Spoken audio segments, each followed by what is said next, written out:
መመርመራቸው አይቀርም ይመርመራሉ ተብሏል። ዲኤንኤ እንኳን ከተመረመረ ዲኤንኤውን አስለውጣ ሌላ ችግር ብታመጣ። እሺ ውዶቼ እንዴት ናችሁ?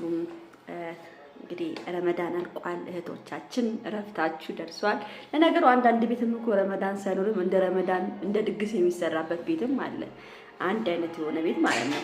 እና ውዶቼ ዋናው ረመዳን አልቆ ጾም አልቆ እናንተም ጾማችሁ ፈታችሁ በጣም ደስ ይላል።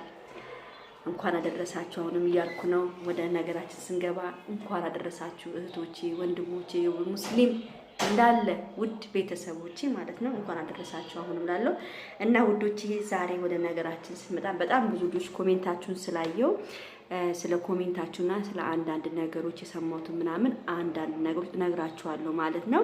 እንግዲህ ውዶቼ ብዙዎቻችሁ ምንድነው ያላችሁት? አንዶም መግቢያው ላይ ሀይሚ የተናገረችው ንግግር በጣም ያስተነግጥ ነበረ። ዛፍዬ በጣም የደነገጥ ነው ያሉት። ምንድነው እሱ የደነገጡበት ምክንያት ምንድነው ያለችው ሀይሚ ከሌሎች ሴቶች ከምታውቃቸው አብራቸው ከምትሆን ሴቶች ለምንድን ነው እኔን የምታከብረኝ ያለችው ነገር ብዙዎቹን አስደንግጧል። ያኔ ሀይሚ እያወቀች ብሩክ ከሌላ ሴት ጋር ይሄዳል ወይ ብሩክ ከሌላ ሴቶች ጋር ይሆናል ወይ ብለው ብዙዎቹ ደንግጠዋል። ይሄ አባባሏ ይሄ ሳይሆን እናንተ ያልተረዳችሁ ምንድን ነው መሰላችሁ?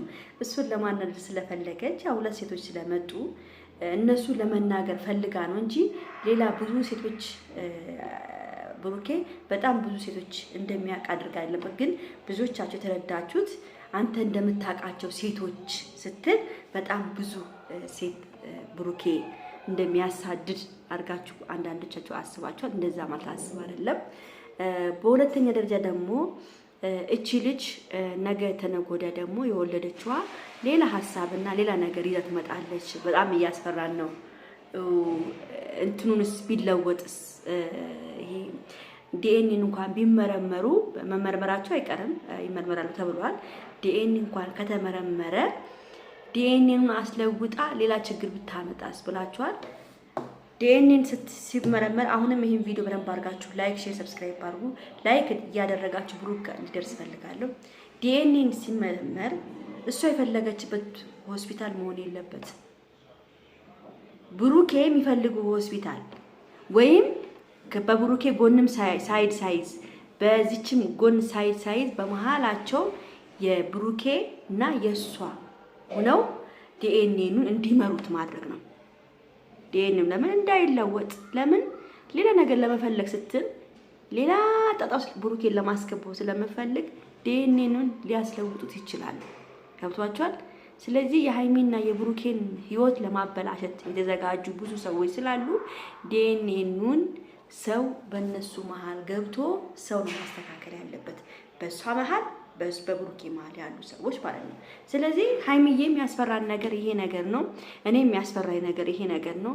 ሀይሚ ትላንትና በጣም ነው ያሳዘነችኝ። በጣም ብሩክን ማጣት አልፈልግም፣ አንተን ማጣት አልፈልግም። በህይወቴ አንተ አንድና አንድ ማጣት ማልፈልገው ሰው ቢኖር አንተን ነው እና እየፈራሁ ነው ምን እንደሚፈጠር።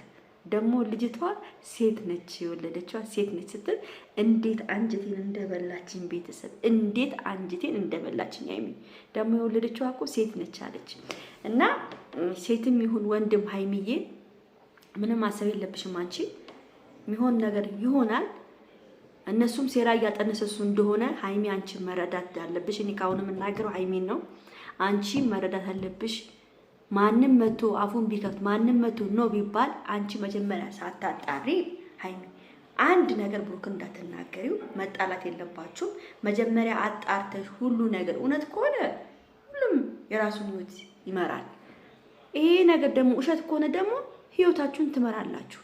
ስለዚህ ሀይሚ ምንድን አሁን ትዕግስት የሚባል ትንሽ ስለሌለ ትዕግስት የሚባል ነገር አድርጊና ሁሉን ነገር ሲመጣ በተስፋ በደስ በሚል ሁኔታ ከብሩክ ጎን ቆመሽ ትክክለኛ ምርመራ እንዲደረግ ማድረግ ያለብሽ አንቺ ራስሽ ሀይሚ።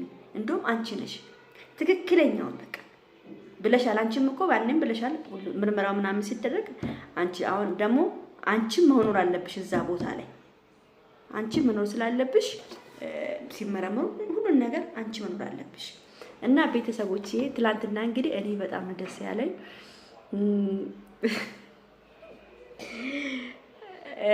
ብሩክ ሱሪ ሊያወልቅ ብሎ እና አንተኛ ምናምን ብሎ ብሩክን የሚያወልቅ ነው የመሰለኝ። እመቤቴን ነው የምላችሁ የሚያወልቅ ነው የመሰለኝ። ድንግጥ ነው ያልኩት። ብሩክ እንዴ አብዷል እንዴ ልጁ ሊያወልቅ ነው እንዴ እያልኩኝ ለከዛ መልሶ ዘጋውና እንትናልና እሱስ ቦታ ላይ በጣም አስደንግጦኛል። ደግሞ ቅፍ አድርጓት ሃይሚና ብሩኬ ማለት እንጃ ምን ብዬ ልንገራችሁ። ስማርት የሆኑ ልጆች ናቸው። ስማርት እግዚአብሔር አይለያቸው ነው የምለው። እውነቴን ነው የምናገረው።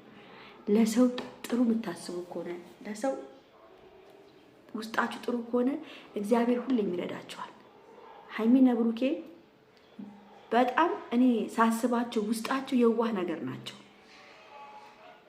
ነገር ናቸው። ስለዚህ ነው እግዚአብሔር የሚረዳቸው ማለት ነው። ስለዚህ ሃይሚና ብሩኬን የነካ የለውም በረካ እንደሚባለው በረካሽ እንዳይጠፋ አንቺ ሴትዮ ተጠንቅቀሽ ሃይሚና ብሩኬን ለማጣላት እንዳትሯጪ። ይሄን ደግሞ እድል ኤፍሬም እንዳይጠቀሙ። ይሄ ኤፍሬም መስማት የለበትም። ኤፍሬም ከሰማ ነገሩ ተበላሸ ማለት ነው። የሃይሚና የብሩክ ነገር ተበላሸ ማለት። ስለዚህ ይሄን እድል ኤፍሬም እንዳይጠቀም ማድረግ የለባቸውም። አፈፋ አድርጎ በራሳቸው አስመር መጨረስ ነው ያለባቸው። ሃይሚዬ እንዳትፈሪ ከጎንሽ ነን። ቡራዬ ጋር እንተማመንበታለን። ስለዚህ ማናችንም መፍራት የለብንም። ይሄን ቪዲዮ ላይክ፣ ሼር፣ ሰብስክራይብ አድርጉ። ቻው ቻው። ወዳችሁ